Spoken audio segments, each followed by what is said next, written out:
Ever wondered if banking could be brighter? Like neon sign bright? That's the vibe Neon Bank throws out there, but all that cool comes at a price, right? So, the big question is, how much does Neon Bank actually cost? That's what we're breaking down today. Now, before we dive into the nitty-gritty of fees and charges, let's understand what Neon Bank is all about. They're a digital bank, meaning no physical branches. Everything's managed through their app. This often translates to lower overheads, which can mean lower fees for customers. But, can is the operative word here. Digital doesn't automatically equal free. Neon Bank offers a few different account types, and each has its own pricing structure.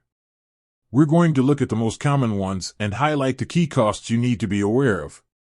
First up, let's talk about the basic account. This is usually your entry point and often boasts attractive features to lure you in. Think along the lines of free account opening, maybe even a free debit card. Sounds good so far, right? But don't get too comfortable just yet. This is where the details matter. Is that debit card always free? Often, there are catches. Maybe the first card is free, but replacements cost you. Maybe there's a monthly fee if you don't meet a minimum spending requirement. These are the kinds of things you absolutely need to dig into. Don't just assume free means free forever. Next, let's talk about transactions. Are everyday transactions like paying bills or transferring money free? Generally, digital banks pride themselves on low transaction fees compared to traditional banks. But again, there can be nuances. Are there limits on free transactions? Do international transfers cost you an arm and a leg? These are crucial questions to ask. Nobody wants to be hit with unexpected charges when they're just trying to manage their money. Now, some Neon Bank accounts might offer premium features.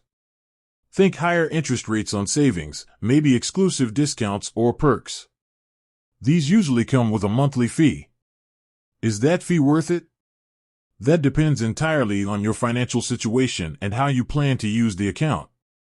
If you're someone who maximizes savings and takes advantage of every discount, it might be a great deal.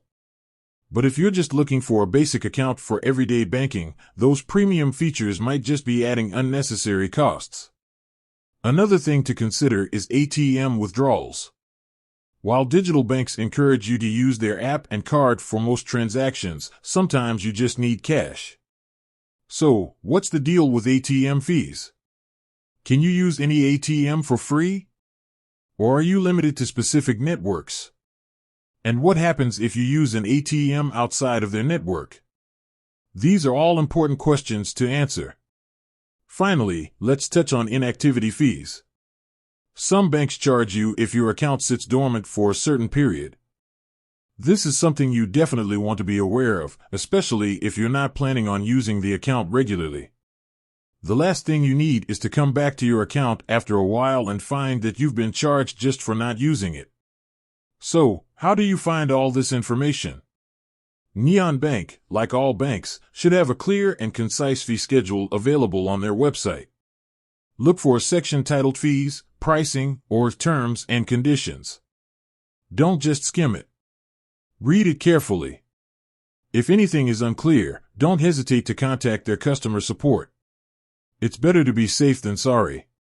With said, thanks for watching, and until next time.